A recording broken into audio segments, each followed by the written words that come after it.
Are you planning a trip to Japan in 2024? Get ready for some exciting changes. In this video, we'll share 10 crucial updates every Japanese traveler needs to know. Now stick around to ensure you're fully prepared for your next Japanese adventure. Hello there, Jeff Tinagan here of Jeff in Japan. So without further ado, let's go to the first update. Japan's government is aiming to attract more foreign visitors to rural areas, reducing the strain on big cities like Tokyo, Osaka, and Nagoya. In 2023, about 70% of foreign tourists stayed in these metropolitan areas, but the government wants to promote regional revitalization and prevent over-tourism. Now, they plan to do this by offering more experience-based programs in local nature, traditional culture, and food, and by improving information on wide area tour routes and accommodation. This is very true because there are more attractions in rural areas than in the metros. So anyway, this may depend on the person, but as for me, I would choose the rural areas for some of the activities that are not really found in the metropolitan areas. Anyway, it's still up to you. Number 2. The two-tiered pricing system. So the restaurant industry in Japan is adopting a two-tiered pricing system in tourist areas to capitalize on the influx of foreign visitors while maintaining local customer satisfaction. Toyosu Senkyaku Banrai near Tokyo's Toyosu Market is among those charging tourists more. Now, the weekend is encouraging increased spending by tourists, prompting some establishments to raise prices. This strategy is more accepted in well-known tourist spots like Niseko, where a bowl of ramen can cost over 3,000 yen. But it's controversial in residential areas where locals also face higher prices. Well, my personal take on this is that it's alright if it's not significantly higher than the local price. So for example, if you're given a local price of 1,000 for a bowl of ramen, then I'd go with 1,500 for the tourist price, or not more than twice of its price. So if it's more than 2,000, that's a no-no for me. So let's see how this goes, because these things are up to the government, up to the higher-ups. But as a tourist, this may be something that you need to consider. Another thing that you must know is Dr. Yellow needs to say goodbye. Well, for some that don't know, Dr. Yellow is a bullet train in Japan known for its tracking testing duties. It is set to retire, bringing a mix of nostalgia and excitement among train enthusiasts. This beloved Shinkansen, considered a good luck symbol, began its farewell tour at Tokyo Station already, attracting crowds eager to snap final photos. Operating at 270 kilometers per hour, Dr. Yellow checks for rail abnormalities, and its sightings are rare and cherished. Dr. Yellow is really behind the safetiness of Shinkansen's bullet trains in Japan. And without Dr. Yellow, we might have like accidents here and there. Also, in my 6 years in Japan, I've seen Dr. Yellow only once. And so yeah, it's a symbol of luck for some residents here in Japan. JR Central will retire the train in January, while JR West plans to continue until 2027. This farewell tour offers a unique chance for travelers to witness a piece of Japan's rail history. Next, number 4,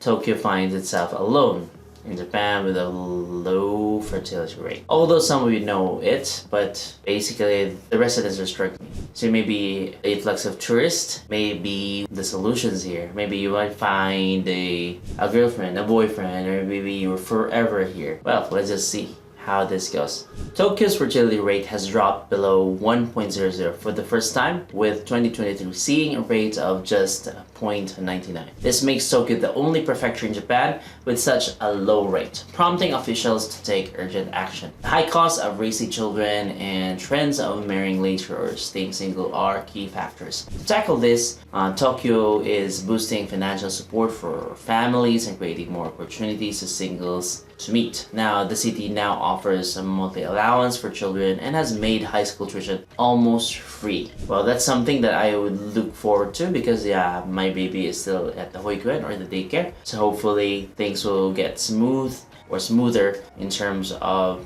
the government support. So in Japan, they only give financial support until the junior high school, and that's actually until this year, and hopefully if things will be fine already, then it will include senior high school. The main reason why Japanese people don't like to have babies or have children is number one, the education expenses. This is a big factor because you have millions and millions from senior high school or high school until the university years of your children. And of course, the high cost of living, and that's why they don't want responsibilities. And you get broke having children here if you don't really plan well. Maybe as tourists or as travelers here, maybe you'd find your love of your life, or maybe the only one for you. Next update would be the Mount Fuji. So this is like the Lawson in Kawaguchiko. It has been vandalized here, and of course, I don't know what tourists really like. I don't know why that Lawson is really a tourist spot. But yes, when you go here, please make sure you follow the rules so that you would not be of inconvenience to the others. Now, this store became popular for its unique view of Mount Fuji, but the unruly behaviors like jaywalking and obstructing traffic led to the installation of a black mesh screen to block the view. Now, unfortunately, tourists have already made holes in the screen to get their photos. Now, this is only not disrespectful, but also unsafe. Now, remember, there are plenty of safe, beautiful spots to photograph Mount Fuji without breaking any rules. So let's keep Japan a safe and enjoyable destination for everyone. Let's go with the sixth one. There's another barricade has been installed near Mount Fuji to prevent unruly tourist behavior. And this time, this would be at the Dream Bridge. So Dream Bridge is actually nicer. I would recommend this place because you'd have a bigger vantage point of the Mount Fuji. So it says here, bad-mannered tourists cause chaos at new Mount Fuji, viral photo spot. And city erects fence to stop them, by SR News 24.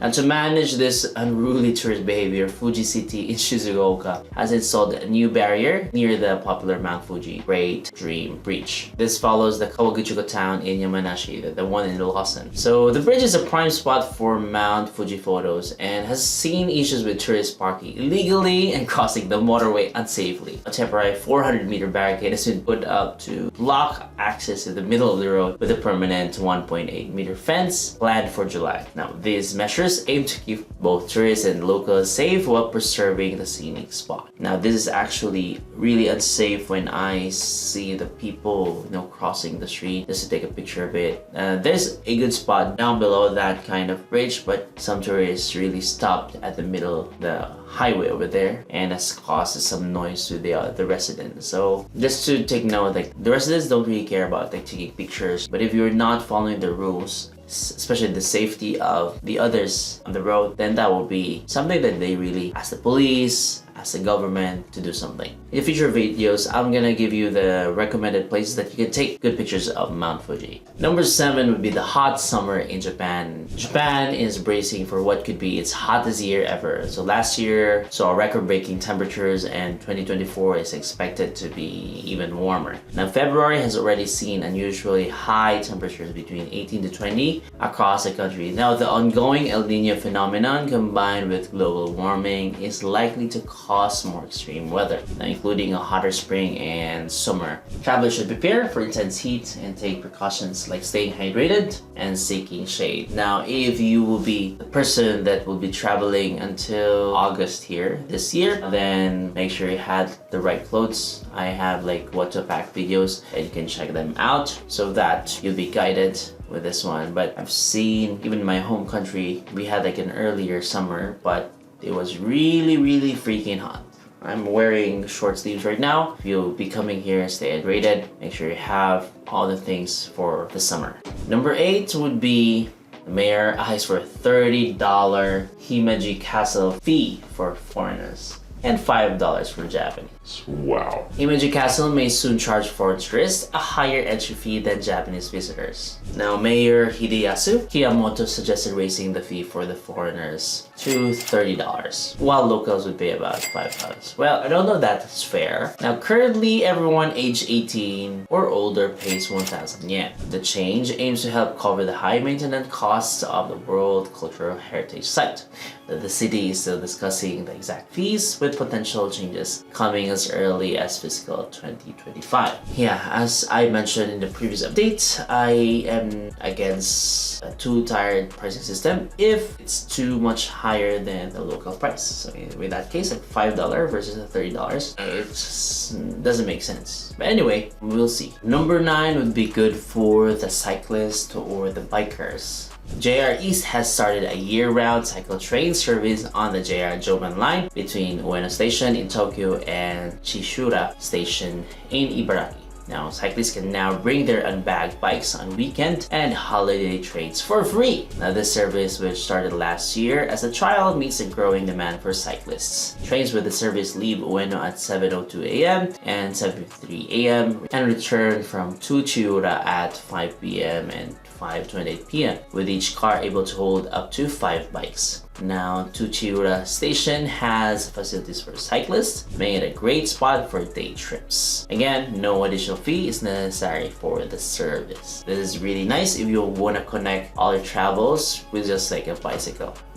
Well, that's cool. Last but not least, Kyoto has launched a special express bus for tourists to help reduce congestion on regular bus routes. So if number 9 would be for cyclists, or for tourists that would be cycling, now this one would be people who would be going to Kyoto. Now this service runs on weekends and national holidays, costing 500 yen for adults and 250 yen for children. The bus connects Kyoto Station with popular spots like Kiyomizu-dera Temple, Gion, Ginkakuji Temple, taking just 10 minutes to reach Gojo Zaka. Now, tourists can also use one-day pass for both the subway and buses, priced at 1,100 yen for adults. City officials hope this will make regular buses less crowded and benefiting both locals and visitors. Before I say some of the bonus points, don't forget to subscribe to my channel so that I could make more of these videos for you. Things have been rough this month because I can't really schedule shooting videos. We just moved to another apartment, and so please bear with me. I still hope to make more and more videos for you guys. Now, one bonus point is there will be new bills in Japan. So for the new bills, they already released the 500 coin, and for the next release would be for the banknotes or the paper bills. So that would be on July 3rd. If it's something that interests you, then don't forget to check out and manage to get some correct planning on where you'll be if you can now exchange old bills into new banknotes. I don't know the details yet, but as soon as I get them, I'll let you know. So that would be all for today, and I'll see you in the next video. Goodbye, see you, mata ne.